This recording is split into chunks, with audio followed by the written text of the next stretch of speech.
आज की क्लास में मैं सीएसआर एग्जाम में सिस्टम ऑफ लीनियर इक्वेशन से पूछे गए कुछ इंपॉर्टेंट क्वेश्चंस और कॉन्सेप्ट बिल्डिंग क्वेश्चन के बारे में डिस्कस करूंगा। तो सिर्फ मेरा मेन पर्पस आपको सॉल्यूशन बताना नहीं है कि इसे कैसे सॉल्व करना है। मेरा मेन पर्पस ये है कि अगर मैं आपको ये क्वेश्चन बता दूं तो इस टाइप के और भी क्वेश्चन आप कर सकें। तो इस पर्पस के साथ चलते हैं हम क्वेश्चन की ओर। तो पहला क्वेश्चन देखिए ये है, सीएसआर 2011 के क्वेश्चन में पूछा गया था। इसमें सिर्फ एक ही ऑप्शन करेक्ट है। तो इस क्वेश्चन को लेने का स्पेशल पर्पस है, आप देखिएगा क्या है। क्वेश्चन क्या है, late A be a 5x4 matrix with real entries such that the space of all solution of the linear system Ax transpose equal to 1 2 3 4 5 transpose is given by 1 plus 2s, 2 plus 3s, 3 plus 4s, 4 plus 5s. T stand for the transpose and s is some real number. Then the question is, what is the rank of this matrix, right? What is the rank of this matrix? Options are 4, 3, 2 and 1. So you have to select any one options. कोई एक ही option सही है, उसमें से आपको पता लगाना है। तो चलते हैं पहले क्वेश्चन की। सबसे पहले हम क्या करेंगे, क्वेश्चन को लिख लेते हैं। What are the given things वो लिख लेते हैं। आप देखिएगा इस क्वेश्चन को सिर्फ 5 सेकंड में आप कर पाएंगे।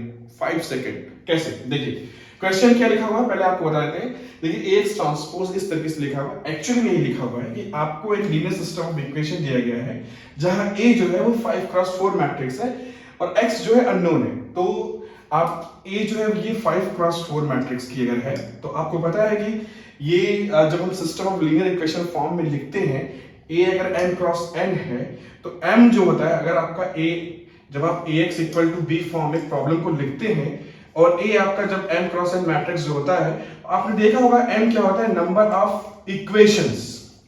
और आप देखिएगा कि n जो होगा वो नंबर ऑफ अननोन होगा। आप जब भी आप जो given system of linear equation का प्रॉब्लम दिया होता है उसके इक्विवेलेंट जब मैट्रिक्स इक्वेशन आप लिखते हैं तो ये जो n क्रॉस n की मैट्रिक्स आती है, आप चेक कर लीजिएगा, n नंबर ऑफ इक्वेशन होता है और n होता है number of unknowns in the problem, correct. तो यहाँ पे हमारा 5x4 का मैट्रिक्स है। तो मतलब जब हम Ax equal to B form में इस प्रॉब्लम को लिख रहे हैं, यहाँ पे x ट्रांसपोज लिखा हुआ है तो हम इसको ऐसे Ax equal to B form में लिख रहे हैं। तो हमें अननोन लिखना होगा। 5x4 है तो इस आधार पे कितने अननोन होंगे, 4 अननोन होंगे, x1, x2, x3, x4 equal to right hand side vector क्या दिया गया आपका 1 2 3 4 5 का ट्रांसपोज, मतलब इसको इस फॉर्म में ऐसे लिख सकते हैं 1 2 3 4 5। तो ये आपको दिया गया है कि ये अननोन है, ये राइट हैंड साइड वेक्टर है, ये कोई मैट्रिक्स है। मैट्रिक्स के बारे में कोई इंफॉर्मेशन नहीं दी गई क्योंकि जरूरत भी नहीं है, और ये 5x4 ऑर्डर की है। अब आपको ये बता रखा है कि ये जो प्रॉब्लम है, इस प्रॉब्लम को हम सॉल्व कर रहे थे तो उसका सोल्यूशन किस तरीके से आया, वो इस तरीके से लिख के आया 1 + 2s, 2 + 3s, 3 + 4s, 4 + 5s transpose. अब बोल रहा है कि रैंक निकालिए। अब आपके दिमाग में कंफ्यूजन कि यार ए तो दिया नहीं है, फिर हम रैंक निकाले कैसे। बस हमको ये बता रखा है कि इसके सोल्यूशन का फॉर्म ऐसा है, बिना ए को दिए, तो कैसे इसकी रैंक निकालेंगे।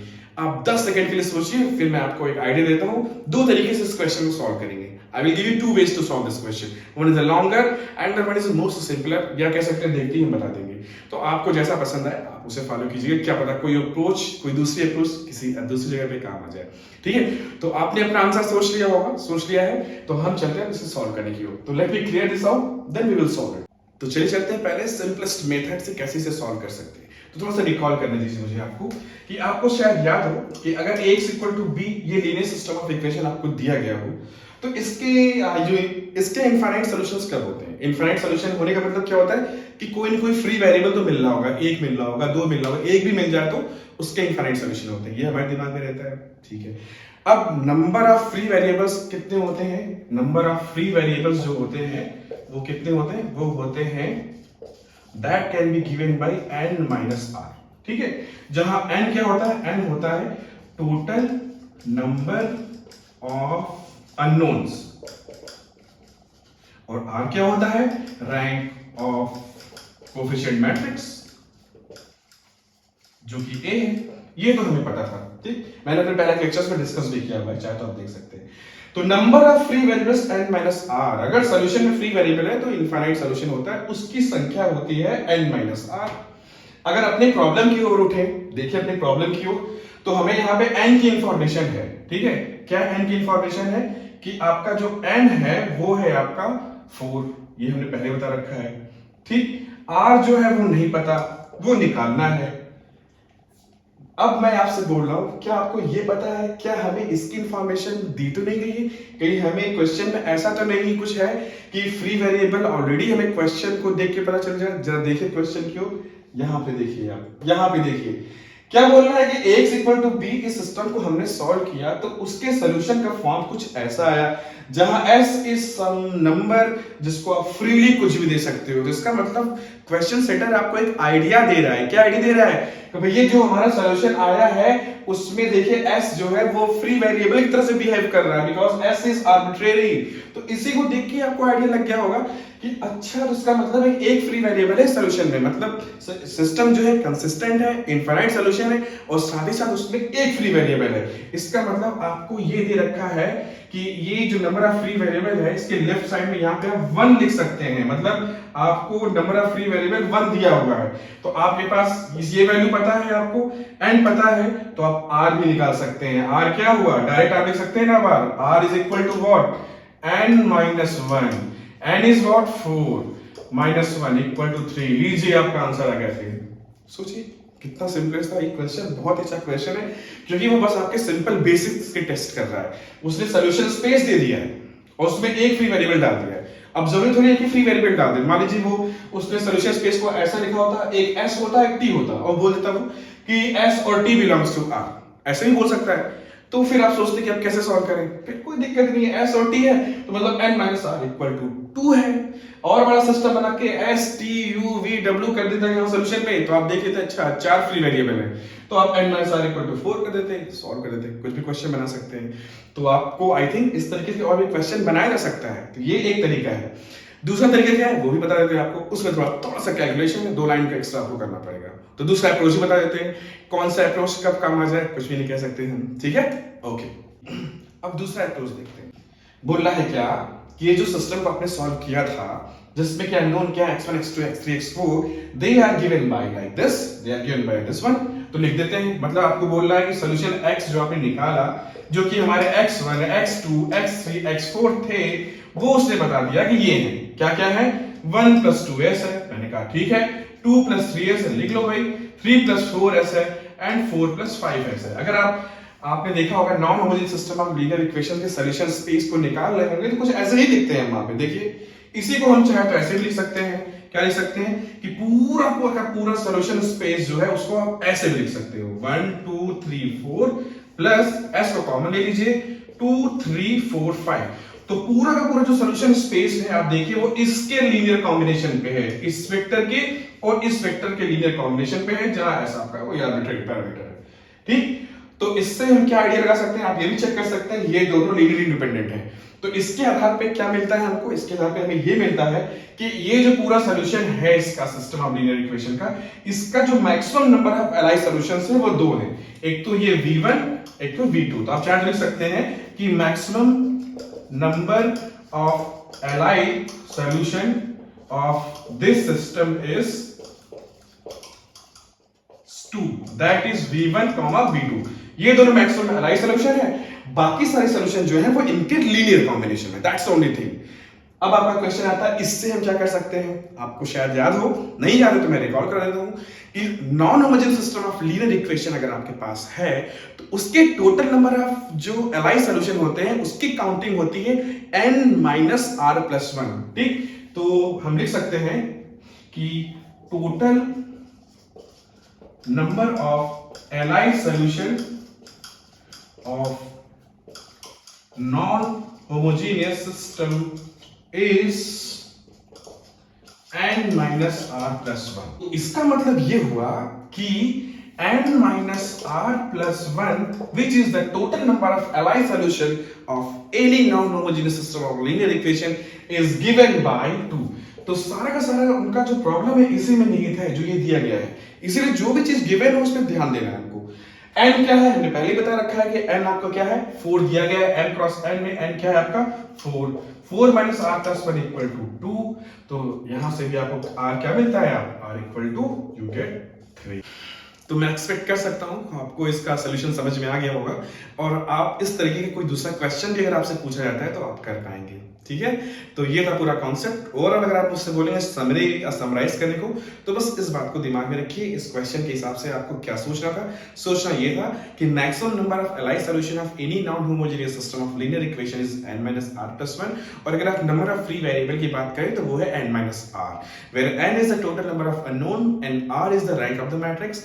इस क्वेश्चन के हिसाब से एक फ्री वेरिएबल था तो हमने n-r=1 करके सॉल्व कर लिया, या हमने इस क्वेश्चन के हिसाब से ये देख लिया कि ये जो सिस्टम ऑफ लीनियर इक्वेशन दिया गया था उसके maximum number of allied solutions 2 थे, तो हमने n-r+1, जो कि फार्मूला क्या है, फार्मूला ही बोल सकते हैं अभी एट दिस मोमेंट दिमाग में रखने के लिए, कि total number of allied solution इस प्रॉब्लम के कितने होते हैं, n-r+1 which is given here 2, तो इसको भी हमने सिंपलीफाई करके r निकाल लिया जो कि आपसे पूछ रहा था। I hope this will help you, thank you. अब चलते हैं हम अगले प्रॉब्लम।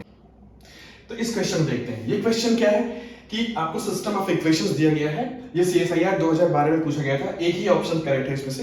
क्वेश्चन क्या है कि system of equation x + y + z = 1, 2x + 3y - z = 5 and x + 2y - kz = 4, ये सिस्टम ऑफ इक्वेशन दिया गया था। पूछा गया था क्या ये इनफाइनाइट सॉल्यूशन रखता है? नहीं, ये पूछा गया था कि this system has an infinite solution for the value of k 0 होगा कि k1 होगा कि k2 होगा कि k3 होगा। मतलब ये सिस्टम ऑफ लीनियर इक्वेशन जो दिया गया है पूछ रहा है कि ये इनफाइनाइट सॉल्यूशन k की किस वैल्यू के लिए होगा, आपको इनमें से कोई एक ऑप्शन जो है चूज करना है। ठीक, इस तरह क्वेश्चन देखिए आपके कई सारे एग्जाम्स में आते हैं। आप अभी आगे चल के अगर ग्रेजुएट हो रहे होंगे तो आप पीजी का एग्जाम देंगे, एंट्रेंस एग्जाम या सीयूईटी का एग्जाम देंगे, उसमें भी बहुत बार ये पूछा जाता है। तो इस क्वेश्चन करने का सिंपलेस्ट अप्रोच क्या होता है, सबसे पहले आप क्या कीजिए कि a = b फॉर्म में लिख लीजिए। ये मैं आपको यूनिवर्सिटी अप्रोच बता रहा हूँ, लेकिन अगर आपको इंट्रेंस में करना होगा तो सिंपली कोएफिशिएंट मैट्रिक्स रखिएगा और उसे इक्वेशन फॉर्म में कन्वर्ट करना होता है। तो आपको क्या करना है, सोल्यूशन में डायरेक्ट बता रहा हूं, ये नहीं कि अब आप a = b फॉर्म में रखें देखें, बहुत टाइम लग जाएगा। आपको क्या करना है, सीधे आर्गुमेंटेड मैट्रिक्स लिखना है a b।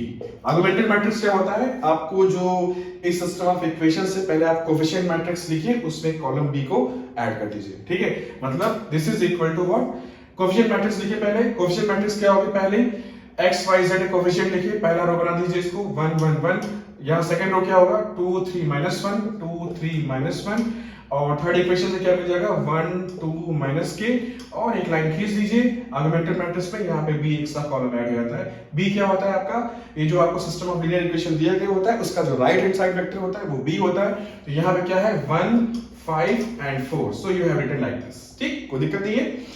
तो अब आपको क्या करना पड़ता है, जब ये प्रॉब्लम मिले, ऐसी प्रॉब्लम की k की किस वैल्यू के लिए क्या है, इनफाइनाइट सॉल्यूशन है, यूनिक सॉल्यूशन है, नो सॉल्यूशन है, व्हाट यू डू, आप इस सिस्टम को रो रिड्यूस इक्वेशन फॉर्म में कन्वर्ट कर दीजिए। मतलब आप रो इक्वेशन फॉर्म में इसे कन्वर्ट करें, उसके बाद डिसाइड करें कि अब क्या करना है। मैंने इसे ऑलरेडी निकाला हुआ है कि अगर आप इसका रो रिड्यूस इक्वेशन फॉर्म लिखेंगे तो वो आएगा आपका क्या 1 1 1, एक लाइन खींचना है, फिर यहाँ पे आएगा 1, सेकंड रो आपकी बनेगी 0 1 -3 and here it is coming out to be 3, और this is 0 0 k + 2 and 0।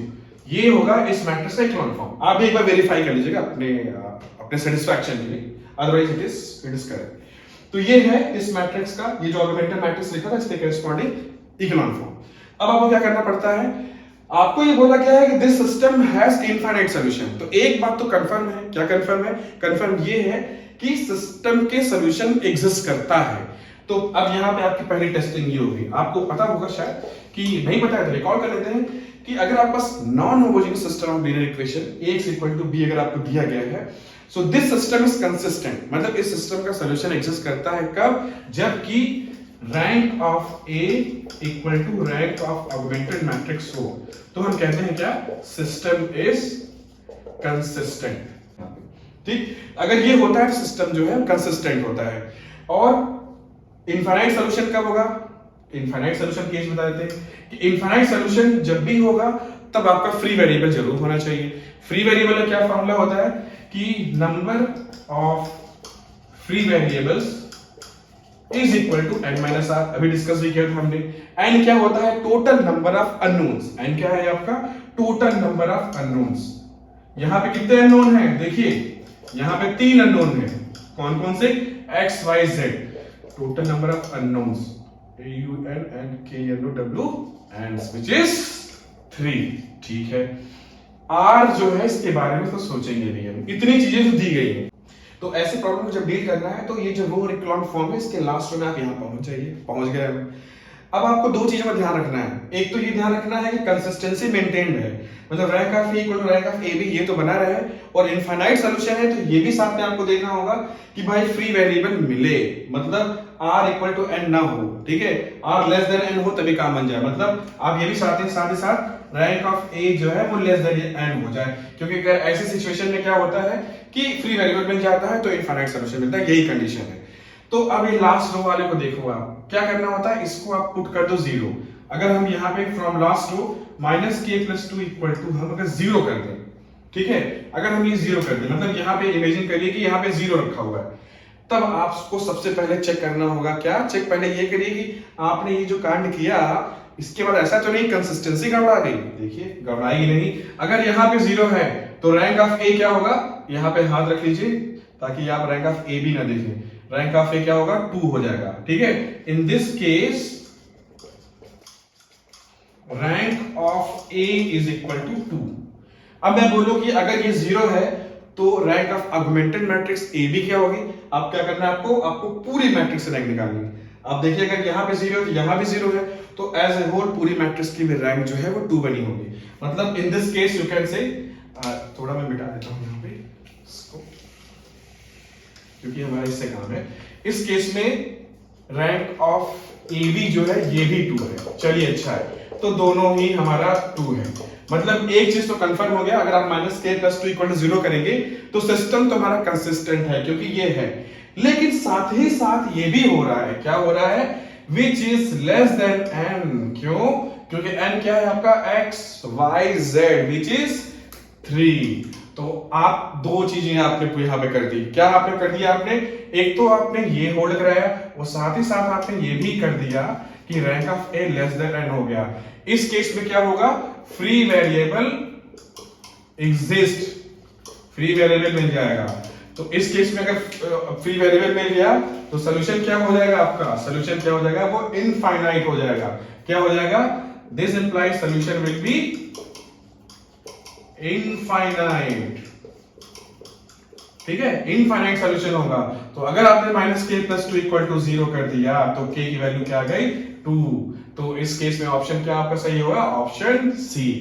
तो यही इसका तरीका है। देखिए हमने लास्ट रो को देखा था और चूंकि इसने बोला था कि इनफाइनाइट सोल्यूशन जो है वो मिल रहा है, तो मतलब ये है कि सोल्यूशन तो मिल रहा है, सिस्टम कंसिस्टेंट है, तो आपको इस बात का ध्यान रखना पड़ेगा कि रैंक ऑफ ए और rank of augmented matrix same हो। तो इसको हमने 0 पुट कर दिया, ऐसे ही देखिएगा बाकी सारे प्रॉब्लम में भी होता है। इसको आपने जैसे 0 पुट कर दिया तो पहले तो हमने चेक कर लिया कि rank of A rank of augmented matrix maintain है कि नहीं, वो मेंटेन था, तो वो क्या आ गया 2 आ गया, और साथ ही साथ आप ये भी देख रहे हैं कि rank of A less than n हो गया, ठीक। अगर मान लीजिए माइनस के प्लस 2 जो है वो नॉन जीरो होता है, एक बात मैं सोच रहा हूं आपको बस बताने के लिए, मान लीजिए अगर आप ऐसा होता कि माइनस के प्लस 2 जीरो ना होता, नॉन जीरो हो जाता, मान लीजिए एक नंबर ही एज्यूम कर लीजिए, यहाँ पे मान लीजिए इसकी वैल्यू 6 होती, ऐसा एज्यूम कर लीजिए, और तब आपको पूछा था कि अगर माइनस के प्लस 2 नॉन जीरो है तो इस सिस्टम का और सोल्यूशन क्या होगा, यूनिक होगा, इनफाइनाइट है, क्या है, अगर एग्जिस्ट कर रहा है तो आप देखिए अगर ये नॉन जीरो है, मान लीजिए 6 है, तब आप रैंक ऑफ ए निकालिए, क्या होगा, यहाँ पे हैंड रखिए, तब आप देखिए रैंक ऑफ ए क्या आएगा 3 आएगा, ठीक है। यहां से रैंक हटा, यहां से हाथ हटा दीजिए, पूरी मैट्रिक्स की रैंक निकालेंगे तो भी 3 आएगा, मतलब माइनस के प्लस 2 का नॉन जीरो हम कर देते हैं तो रैंक ऑफ ए भी 3 आएगा,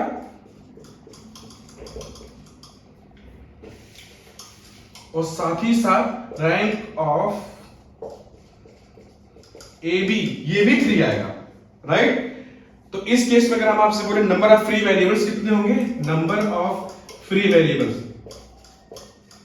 तो आप कहेंगे सर ये n माइनस आर होंगे, तो n क्या है 3, r क्या है 3, तो 0 हो गए, 0 फ्री वेरिएबल, और 0 फ्री वेरिएबल हो गए तो आप क्या कहोगे, यूनिक सॉल्यूशन। तो आप जरूरी नहीं क्वेश्चन बस आप यहीं तक लिमिटेड रखें, अगर ये नॉन जीरो हो जाता तो आप देखिए इस केस में ऐसा हो जाता, क्या हो जाता आपका, आप कह सकते थे under this condition this system will have unique solution, right. क्यों, क्योंकि कोई फ्री वेरिएबल आपको नहीं मिल रहा है, ठीक है। और वैसे भी आपको ये पता है कि अगर ए 3x3 मैट्रिक्स है, ठीक, और उसकी रैंक भी n है तो a इनवर्टिबल हो जाता है, a नॉन सिंगुलर हो जाता है, तो unique solution x equal to a inverse d हो जाता है। तो बहुत सारी चीजें ये हैं, तो मैं ये चाहता हूं कि आप बस यहीं तक लिमिटेड ना हो, इस क्वेश्चन तक ही लिमिटेड ना हो, आगे भी सोचिए आप कि चलिए इनफाइनाइट सॉल्यूशन देख लिया, क्या यूनिक सोल्यूशन की बात भी हम कर सकते हैं? कर सकते हैं तो क्या केस होगा? Think like that. ओके, चलिए, वेरी गुड। और अगर आपको कंटेंट मेरा पसंद आ रहा है तो please do subscribe me. Okay, वही मेरी लिए मोटिवेशन है। अगर आप कमेंट्स करेंगे तो मैं उसका जरूर रिप्लाई करूंगा। आपकी कोई प्रॉब्लम्स हो, कोई भी क्वेरीज हो, please do ask me, I will be more glad to reply you. Okay, so your support matters to me a lot. Thank you so much.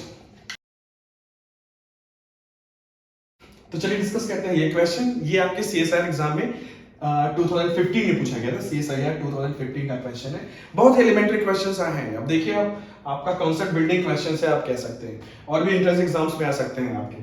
Question क्या है? The row space of A 20 cross 50 matrix A has dimension 30। What is the dimension of the space of solutions of Ax equal to 0? तो सबसे पहला question क्या है? सबसे आपसे question क्या पूछा गया है? आपसे क्वेश्चन ये पूछा गया है कि अगर आपके पास homogeneous system of linear equation Ax equal to 0 अगर आपको ये दिया गया है, तो इसके जो सॉल्यूशन स्पेस जो होता है, ठीक, उसकी मतलब बेसिस ऑफ सॉल्यूशन स्पेस हमने सुना होगा, उसका डायमेंशन क्या होता है? तो आपको पता होगा dimension of basis of solution space of homogeneous linear system is n minus r, right? Maximum number of Li solutions of Ax equal to 0 is n minus r। ये तो हमें फॉर्मूला से पता चल गया। अब n क्या होता है? आपका क्या दिया हुआ है? n क्रॉस n मैट्रिक्स दिया गया है। तो उसने बोला कि आपका जो n है वो तो 50 दे दिया। अब पूरा पूरा आपका दारोमदार क्या है कि आपको आर निकालना है, रैंक ऑफ ए क्या निकालना है वो पता चल जाए तो हम इसका आंसर लिख देते। तो इसके लिए उसने हिंट दे दिया। उसने बोला कि the row space of this matrix has dimension 3। तो वो आपके यहाँ पे ये टेस्टिंग कर रहा है, रैंक डायरेक्टली ना देके वो बोल रहा है कि क्या आप जानते हैं कि रो स्पेस ऑफ ए और रैंक ऑफ ए में कनेक्शन है? आपको शायद याद हो क्या कि dimension of row space is equal to dimension of column space is equal to rank of A. And dimension of row space क्या होता है? Dimension of row space is row rank, dimension of column space is column rank and other is rank. तो row rank is equal to column rank equal to rank. तो आपसे directly ना बोल कि rank of A is 13, उसने बोला कि row space की जो है उसका डायमेंशन 3 है। मतलब क्या क्वेश्चन में दिया गया है? क्वेश्चन में दिया गया है कि डायमेंशन ऑफ रो स्पेस जो है इज इक्वल टू 13। तो ये वो ये जानना चाहता है कि क्या आपको ये पता है कि row rank is equal to column rank is equal to rank. क्या आपको ये पता है? बस वही टेस्ट करना चाहता है। यहाँ रो रैंक ऑफ ए लिख देते हैं, कॉलम रैंक ऑफ ए लिख देते हैं, इक्वल टू यहाँ पे रैंक ऑफ ए लिख देते हैं। अब रो रैंक क्या होता है? रो रैंक होता है dimension of row space of A. Column rank क्या होता है? Dimension of column space of A, और this is equal to rank of A. तो आपको यहाँ पे डायमेंशन ऑफ रो स्पेस दिया गया है, रो रैंक आपको दिया गया है विच इज 13। तो आपका ओवरऑल जो है रैंक ऑफ ए क्या आ गया? 13 आ गया। तो बस आपको रैंक ऑफ ए ना बता के इनडायरेक्टली उसने बोला कि भाई डायमेंशन ऑफ रो स्पेस में आपको दे रहा हूं। तो आपने लगा दिया यहाँ 50 माइनस 30, तो आपका आंसर क्या आ गया? This is 37। So option D is correct. तो ये सारा बेसिक क्वेश्चंस है। ऐसे बेसिक क्वेश्चन पूछे जाते हैं। बेसिक्स पे पकड़ होनी चाहिए, आपकी मजबूत पकड़ होनी चाहिए। हर टॉपिक का एक एलिमेंट्री चीज होता है, आपको उस पर आपकी पकड़ मजबूत होनी चाहिए। और अगर आप मेरे साथ नीले जबरन बने रहेंगे तो वो मजबूत हो जाएगा। ठीक, आई होप कि आपको समझ में आया हो, कंटेंट पसंद आया हो। So please do like, comment and share.